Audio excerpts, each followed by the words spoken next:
First, there were only legends. A forest of giants with the power to vanish into the shadows. Then, discovery. A newfound population of gorillas, as many as 100,000. The find offers another chance to protect this endangered great ape. And a first look at some unprecedented behavior, including a knack for using tools. Now, primatologist and National Geographic explorer Mireia Meyer ventures into the heart of the Congo to learn the secrets of the mystery gorilla.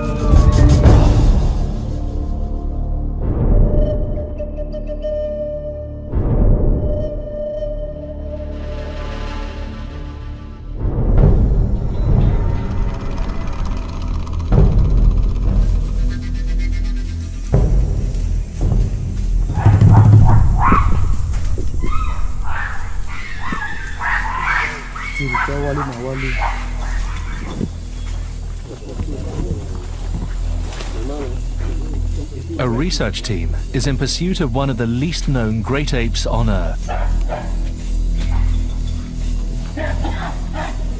A newly discovered population of western lowland gorillas. Their goal is to make contact.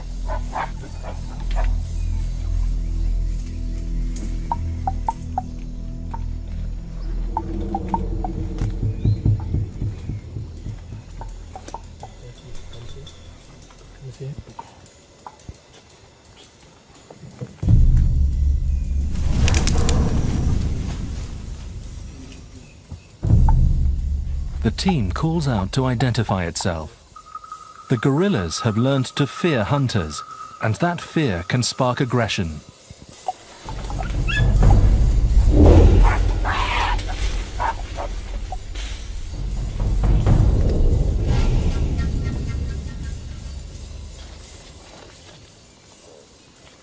We're in a bad spot between the gorillas and the fruiting trees. There's one there to your left, okay? They're getting ready to ambush. They're just surrounding us, the gorillas, right now.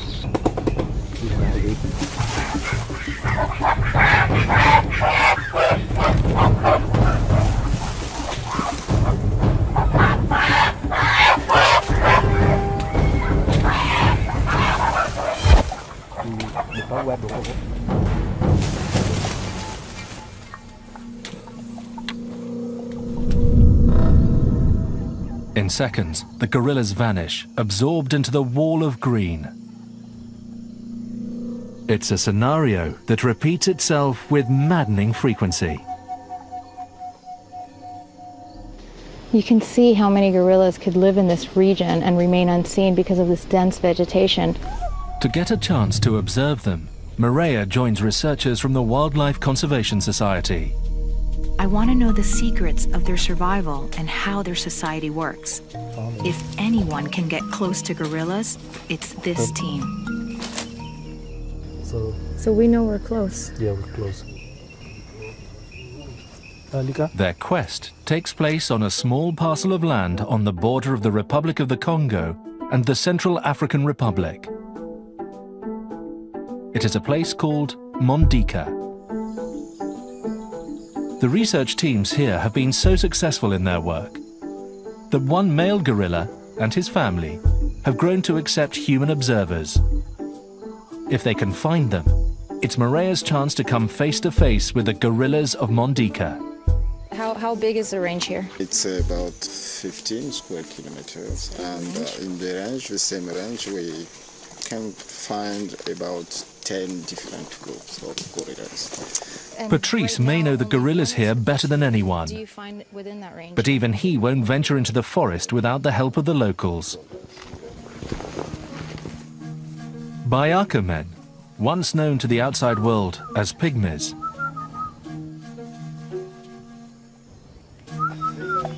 They've walked these forests for centuries and are seasoned trackers.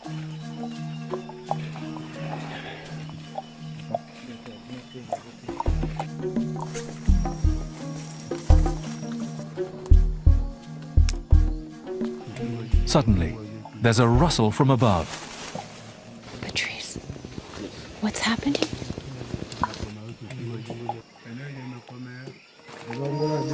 Wow. It's Kingo, a male gorilla about 32 years old. The grizzled band around his midsection distinguishes him as a male in his prime, a silverback.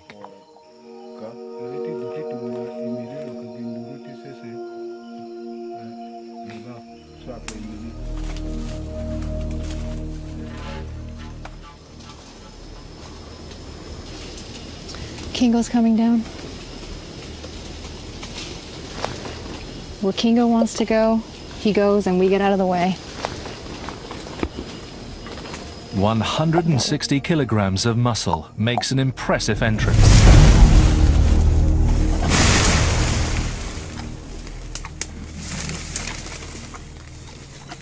Kingo Boli, it's the complete name of Kingo. That means voice. So the heavy voice, Boli, means heavy. It just had that extra. Yeah, strong male. He's not alone. Gorilla families are harems. One male with as many females as he can attract and keep. The females immediately follow Kingo's lead. There are 4 females, 1 with a newborn, 2 with young sons.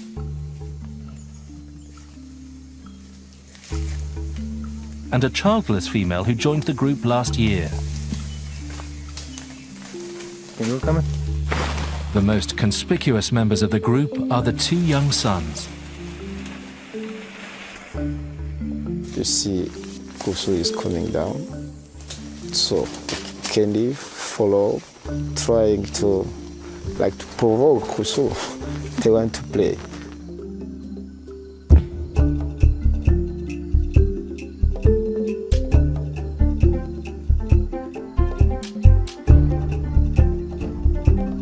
Kusu is 4 years old and tends to dominate his younger brother, who's more apt to play the clown.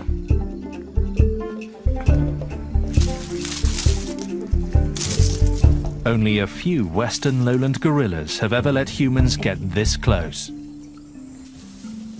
The process, known as habituation, took 8 years.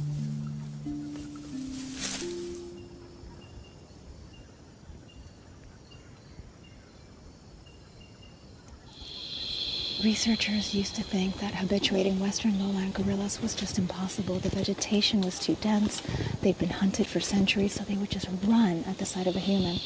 And here we are, sitting this close to a silverback. But Kingo and his family are not alone in this forest.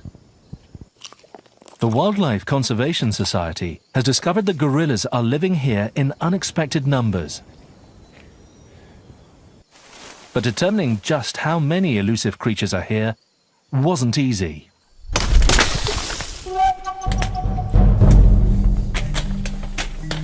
Max Dimitrov, a WCS forester, takes Mireia deeper into the jungle to show how they did it. Immediately, the trackers pick up a gorilla trail. The footprints, the heel, yes, the heel.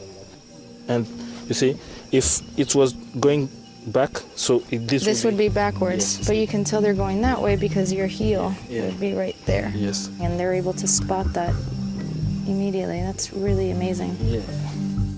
The Bayaka men have passed their tracking skills down through the generations.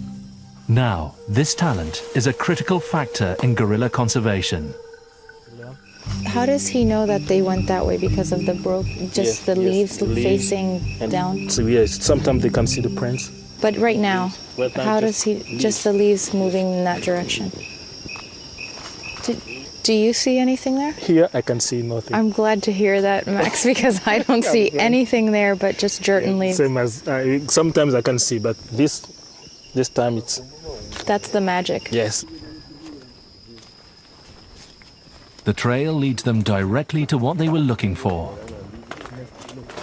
Oh, right here. There's a nest right here. Nests. An unmistakable sign of gorillas. They are the key to determining the number of gorillas living here. Get off the ground and it's... Each night, they build a mattress of rubbery Marantesi leaves, either in the trees or on the ground. One up there. I see it. Exploration in the 1990s suggests that this region is precious habitat, teeming with gorillas and worthy of preservation. To prove it, the numbers have to be confirmed. In 2006, researchers from the WCS divide up 46,000 square kilometers of Congo forest. Then they walk sample areas and count every nest they see. From the number of nests, they extrapolate the number of gorillas. Their estimate is staggering. As many as 100,000. The find effectively doubles the world's known population of this endangered great ape. But this gorilla stronghold could vanish as quickly as it was found. Illegal hunting and logging, as well as outbreaks of disease, threaten the region around Mondika. That makes Kingo and his family ambassadors for conservation, as well as scientific subjects. They've only begun to teach us about their society, the way they live, and the way they think.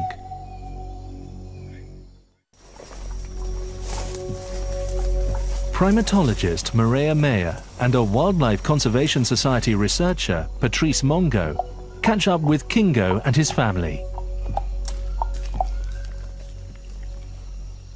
They find him deeply engrossed in his favorite pastime, eating.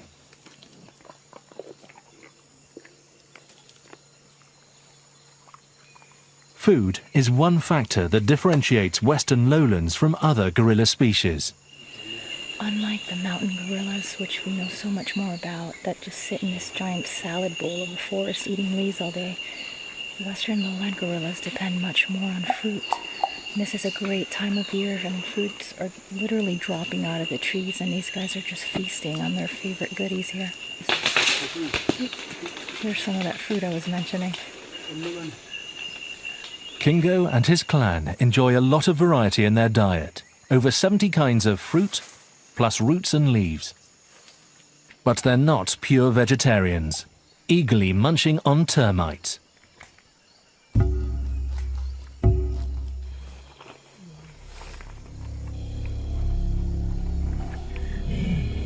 Suddenly, he senses the presence of an outsider.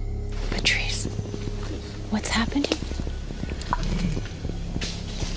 I don't know if you hear another male. So that means there is an interaction. We have to be careful.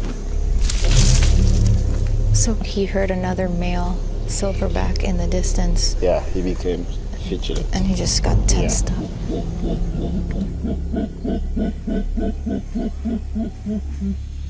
Also, Clearly, when you see his mouth.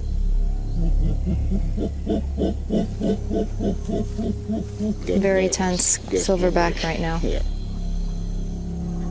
Western lowlands have the largest home territory of any gorilla. Kingo stretches about 10 kilometers, but the boundaries are fluid and overlap with other groups. Kingo hoots as a warning to outside males and an invitation to new females.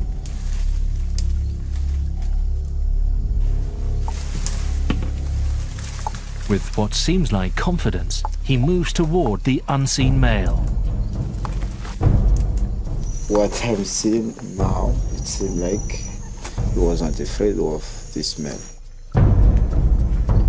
It's important for the silverback to hold his ground and run in the direction of that sound rather than being afraid and running away. It's dangerous. Another male can kill the infants. Kill the infant and start over.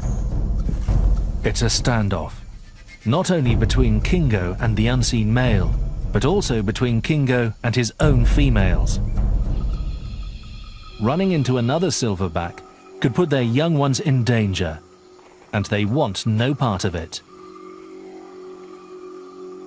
But Kingo does not relent. He calls out to his females to follow.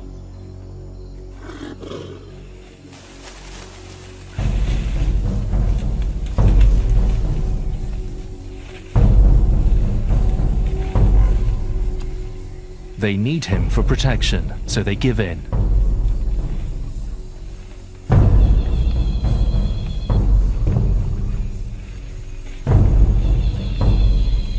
When the research team catches up, there's nothing to see.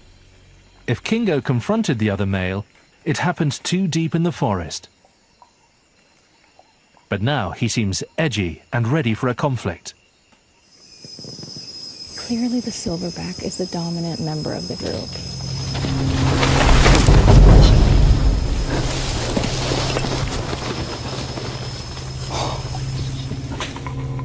The charge, while terrifying, is a bluff, a display of his physical power.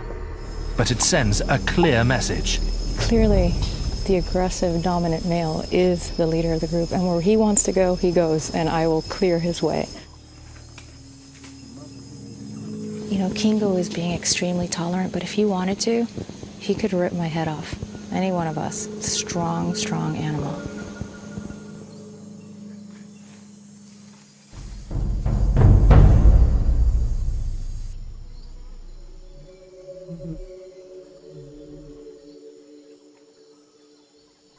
Daily life for a family of western lowland gorillas follows its own rhythm.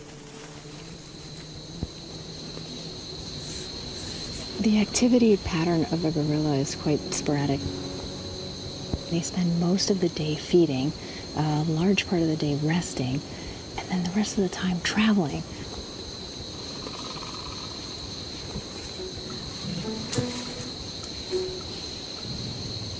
Time to go.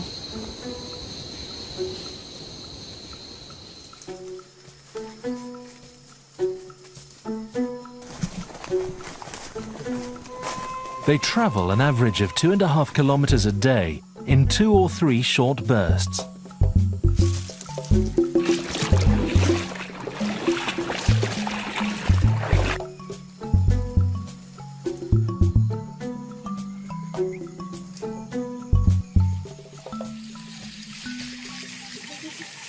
When they reach a cache of wild mango, all forward motion stops.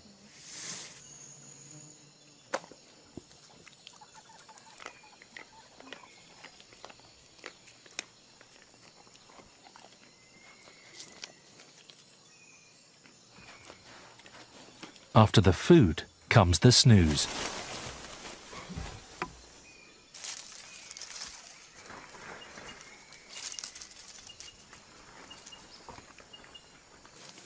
It's nap time for almost everyone. But the 2 boys, Kusu and Akendi, have energy to spare. The kids are just like all over the place.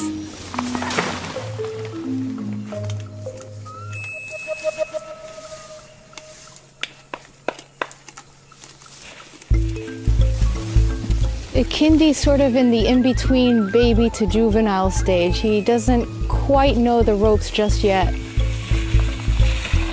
Kusu's sort of the troublemaker of the group, but Akendi's not really that innocent. He likes to egg on his big brother a lot. Kusu and Akendi are in the process of being weaned. They cling less to their mothers and are fascinated with their father, Kingo. Kingo has found this little spot to stop while he waits for the females. And as usual, his 2 young sons are close by him. And they're at the right age where they seem to spend a lot of time with the father.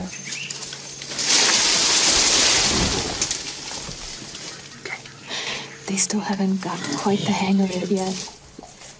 Kusu and Akendi are beginning to learn the ways of a silverback, even if it means interrupting their dad's nap.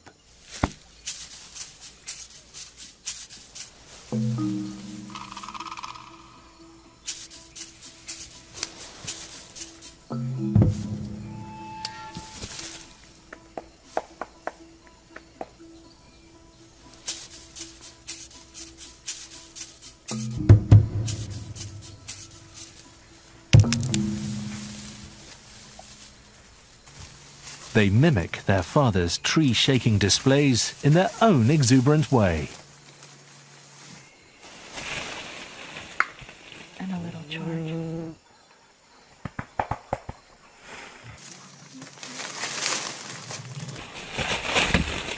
most part, their antics are tolerated, though even Kingo has his limits.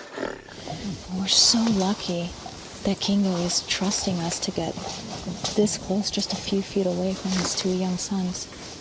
I mean, this is really, really special.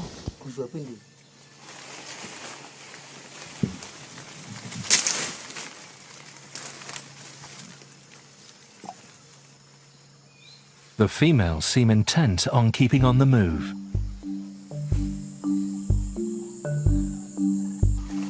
The trackers suspect they're heading for a swampy section of forest they call the Bongo.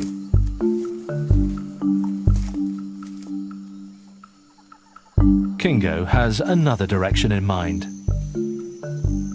It appears he'll force the females into following him again.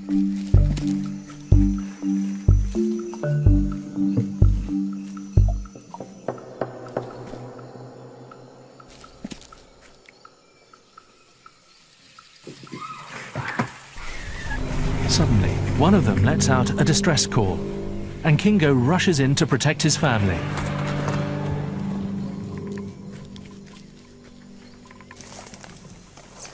But when the tracking team catches up, the females are calm and there's no sign of a problem.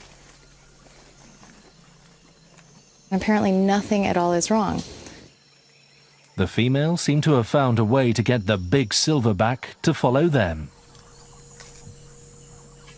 Researchers have always tended to focus on the males because they are the aggressive ones. It's only been in recent years that the question of female choice has come into the spotlight. Do the females have a voice within this group? But that was very, very tricky of the female to let out the scream in the direction of the swamps. And, well, what are we going to do now, ladies? Going in the swamps.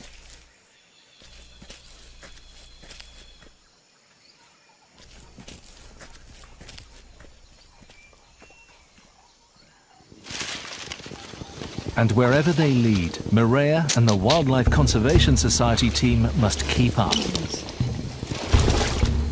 That's not going to work, is it?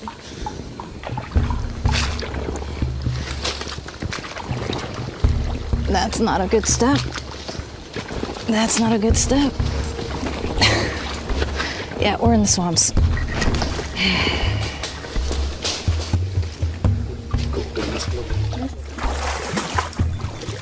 It's really difficult to get your balance when you're walking through these swamps. So just out of instinct, you go to grab the first branch that's nearest you so you don't fall in everything nasty you can find in the swamp. I mean, the bugs bite more, the thorns are bigger. And not to mention the diseases that are in the water, the nasty little bugs that you can't see that you're ingesting.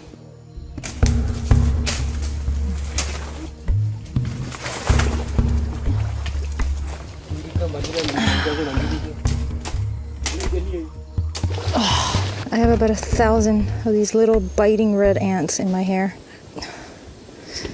Ow!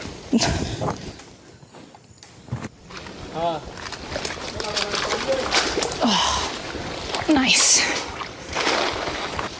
Today is special mud bath. Food is probably what draws them here. In particular, kanguasika, a highly nutritious plant that only grows in swampy clearings.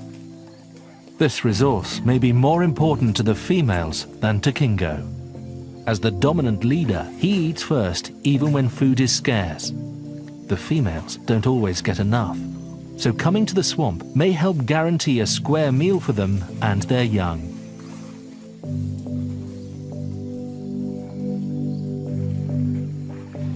Kingo's leaving the swamp, which is great because everything nasty is in the swamp. I'm with Kingo on this one. Sorry, ladies.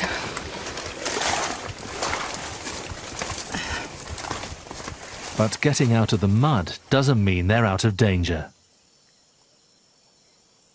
On the path home, they surprise one of the biggest creatures in the jungle. A bull forest elephant. If the Bayaka men fear one thing, this is it. Elephants kill many Bayaka. Go, go, go, go, go, go. Come on, come on, go, go, go.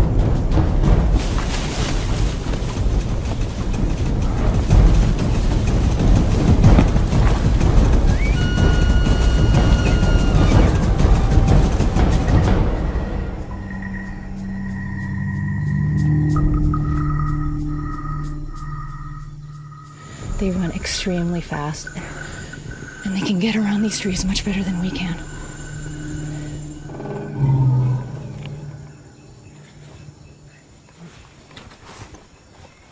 It looks like the elephant's now gone that way.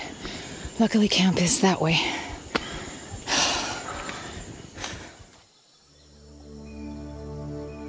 As evening descends, Kingo's clan settles down for the night. Maria has seen the silverback's bluster, but also his tolerance. And she's seen how the females can influence his leadership. But still, the picture is incomplete. With such a dense population of gorillas here, different groups often run into each other. Mondika's thick forest prevents seeing what happens when they do. There's another study that could provide the missing piece of the puzzle, where Maria can see what happens when gorillas face off.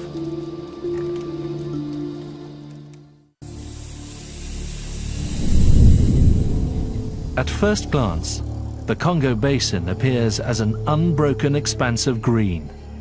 100,000 gorillas could easily disappear in this forest. But a closer look reveals a surprising natural feature. Wide, marshy clearings, which the local people call bays. They are wildlife magnets, drawing animals of all kinds into close contact. One such bay is the site of another Wildlife Conservation Society research centre. Here, Dr. Thomas Brewer keeps a watchful eye and camera lens on the inhabitants. Forest elephants, Sitatunga, primates of all kinds. But it's the gorillas who are making news. They come here by the dozen, drawn in by abundant food and possibly each other. In 2003, Brewer recorded an historic moment, something no wild gorilla had ever been witnessed doing: making and using a tool. Primatologist Maria Meyer is eager to see these famous gorillas for herself.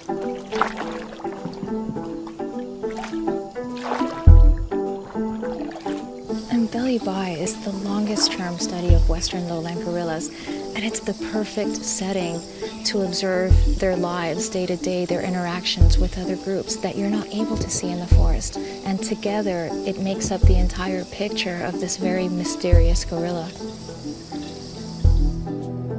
All study at Umbeli Bay takes place from an observation platform. It affords a great view of the action from a discreet distance.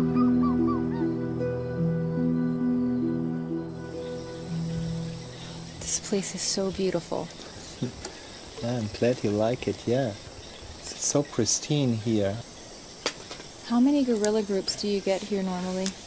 At the moment, you have some 14 groups, and then you have solitary males. So in total, maybe 140 gorillas. Wow.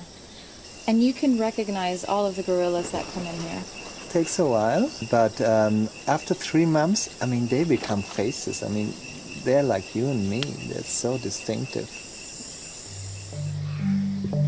Whereas Mondika provided a close-up of just one family, Umbeli Bay offers a wide-angle view of many groups. Today, the bay is dominated by a large silverback named George. So that's George? Yeah, and he's together with a female that you might have heard about. She's also just coming in with her daughter, and she's called Leah. And she's the famous tool-using gorilla. That's exactly her, yeah. One day in 2003, Leah quietly steps into the bay and surprises the world. So that's Leia, and you see it's just over there where there's the elephants, Right. and they have created a new pool where they dig for soil. And as you see on the photograph, she's just standing there and watching at the water. Leah can't tell the pool's depth, and gorillas don't swim. She has a problem, and she conceives and creates her own solution. She got this stick. By definition, that is not a tool use, but she detached it. And she was like doing this movement and moved with it, and places it, wow. place it somewhere else to test how deep the water is. Measuring the depth, yeah. I think definitely. Leah's ingenuity suggests that gorillas have as much brain as brawn, and she's not alone. A few weeks later, a second female drives a branch into the mud to brace herself as she reaches for food. Thomas is watching for a sequel to these dramatic events. He thinks it's likely that if gorillas are using tools here, they're also doing it deep in the forest, beyond the gaze of human observers. Right now, at Umbeli Bai, there is no need for such ingenuity. Noclia fruit, a gorilla favorite, is ripe and abundant. On the marshy ground, Kanguasika is available by the handful.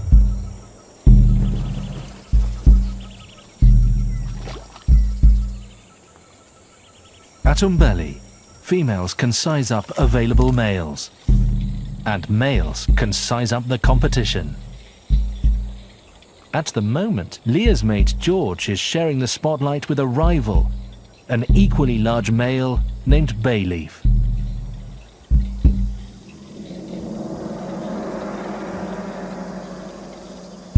This is the behavior that Mireille couldn't see in the deep forest. Two silverbacks squaring up to each other. They stand stiff-armed, flexing like two bodybuilders. Fighting is rare, but if one of them looks weak, his females might be tempted to switch to the more appealing male. It's interesting how the silverbacks tend to relax a bit more once the female has a baby, because then they're ultimately more dependent on him. But females without young are less faithful. And one of Bayleaf's females appears to be checking George out. So she's a bigger flight risk because she doesn't have to depend on him. She's free agent. She can choose to move to another group. Look at Bayleaf. Wow, he really came down on that female. Wow, yeah. It's a reminder you're with me and keeping And her in that behave. group and better behave. Yeah, no, definitely. It's not known whether such aggression keeps a female in the group or drives her away. It's an interesting thing that it brings up, the question of female choice. Is that something that they want this very strong male to herd them back in, or is it something that actually they think if the opportunity arises, perhaps I should go to another silverback? I think for the female it would make sense to choose the aggressive male because he will be good in protecting her babies. But that's because you're a guy that you think. There's a lot more to learn about the rules of attraction. Umbeli Bai is the perfect place to see what it takes for a silverback to stand out in the crowd.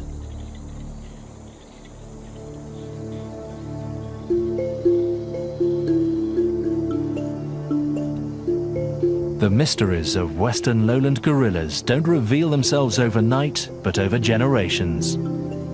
Gorillas live to be 40 or more. The Wildlife Conservation Society's Umbeli Bai project is in its 17th year. Gorillas who were infants when the project began are now reaching breeding age. A lone male named Saha was first observed as a juvenile. Now he's 19. We know Saha since the start of the study in 95, and he's been solitary for like 2-3 years. So he's just at that point where he's going to be acquiring females soon.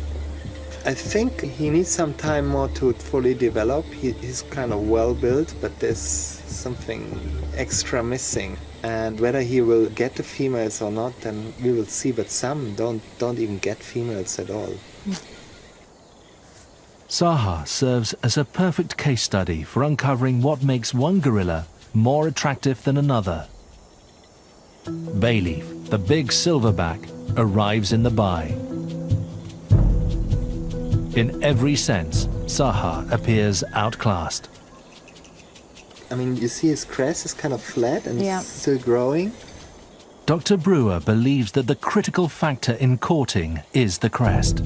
Bayleaf's rusty crown of bone, fat and muscle is like a beacon to females. Saha's flat top just can't compete.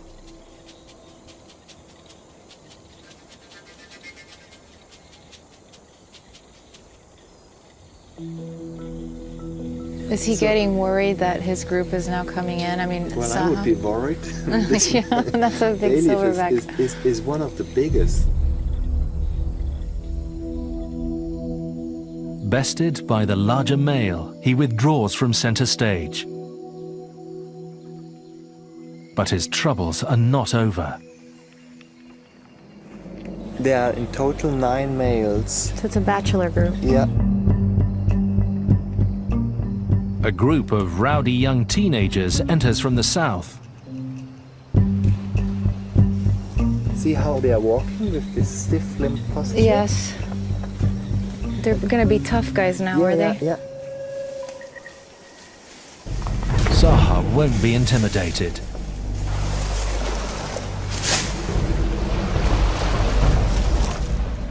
No females are at stake here.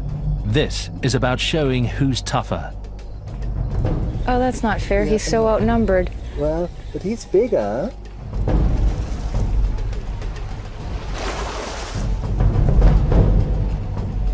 The largest male in the group is Rudy. He's a blackback, mature, but not old enough to have developed the silver band. Rudy and his gang taunt and threaten Saha. Confrontations usually resolve without violence. But Rudy has numbers on his side, and that raises the stakes. Whoa! Wow. Whoa, whoa. Wow. God.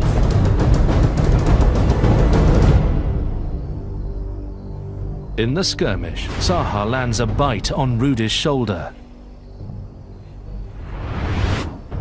The bachelor gang's tough attitude evaporates. Rudy, shoulder bleeding, slinks off. For Saha, a victory like this provides experience and may propel him toward becoming a viable silverback.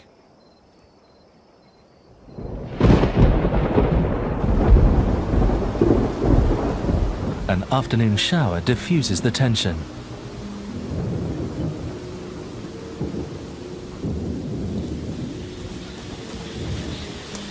But it does seem like the Bai becomes more alive with the rain. Suddenly more animals start to wander in, and it's quite beautiful.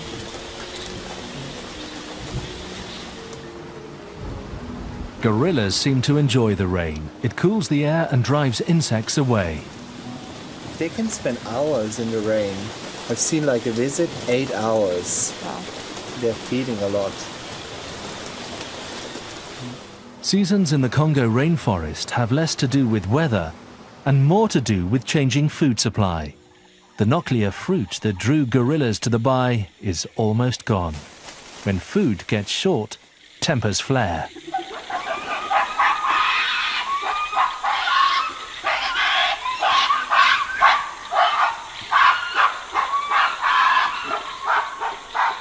When females like these clash, it's usually two within the same group.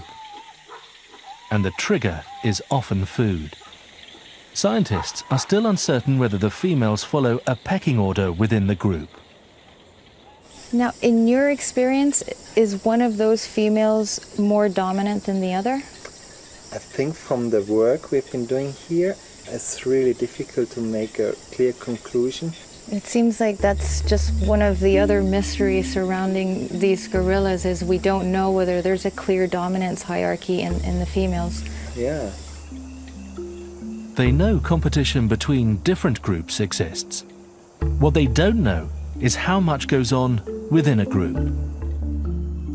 Some familiar females might shed light on the issue.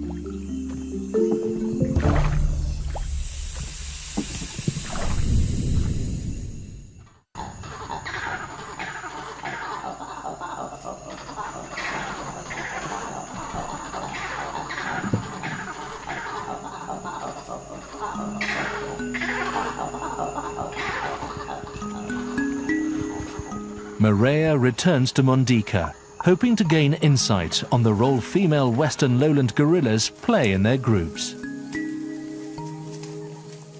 She reconnects with a family led by the patriarch Kingo. There's a new development in his world. One of his females is an estrus and ready to mate. When the silverback is ready to mate, he makes this deep grunting sound and his whole body trembles and vibrates. And it lets the females know that, hey, I'm ready and willing. But which female is it?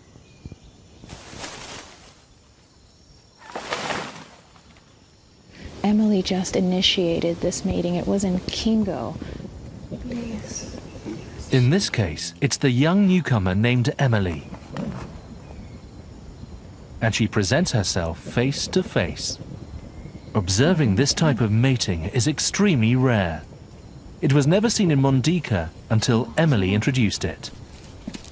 Mating is not something that happens very often, and the chances of actually being able to observe it in the wild is unbelievable. It appears Emily is the one in estrus, but then other females solicit mating. First is Mama, the mother of Kusu. Then Mekome, also weaning her son Ikende and ready to mate again. Maria finds it unlikely that they've all come into estrus at the same time. Why are females soliciting to mate if they're not in estrus? It could be a way of them competing with other females. It could be a way for the females to maintain or solidify the relationship, the bonds that they have with Kingo. Could just be that they like it. None of the females is actually dominant over the others, but they do appear to be competing for Kingo's favor in their own subtle way. The question of female choice is a really hot topic in primatology. But the females, they're not just following blindly. They have the ability to make choices, such as not mating with the silverback, such as leaving the group, and all of their choices influence the silverback's ability to lead. And that, in sum, is power. As for Kingo, he has the authority to lead the group to the next food resource. Pancovia, one of their favorite fruits, is ripe. But just because he gets them to the tree doesn't mean he has to share. Even Kusu, the future of Kingo's line, is not guaranteed a meal.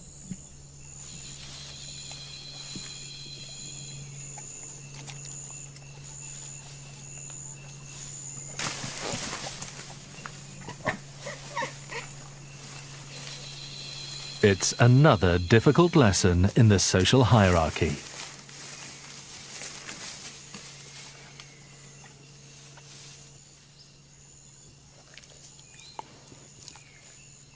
If Kusu becomes a breeding silverback, then he will have the pick of the food.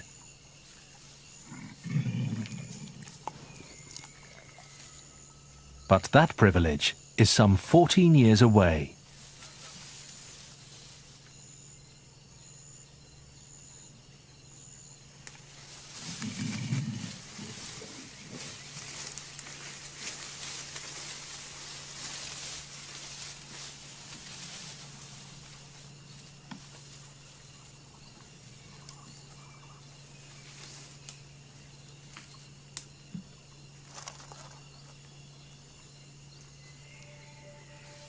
the Wildlife Conservation Society will continue to follow the evolving story of Kingo's family and of their brethren at Umbeli Bay. The insight these gorillas have offered so far is groundbreaking. They reveal a complex society where females balance the silverback's authority with their own subtle power. And they are assuming a place as tool users alongside humans and other great apes. These few gorillas have revealed their secrets so that 100,000 others might keep theirs. In seclusion, there is survival. That survival depends, as it always has, on the forest that has sheltered them through the ages, and on the people who have been the stewards of this land for just as long. You realize just how deep and hidden into the African forest gorillas have had to go. Here, this far, this remote, they've been able to hide out. And this Eden, this is their safe haven.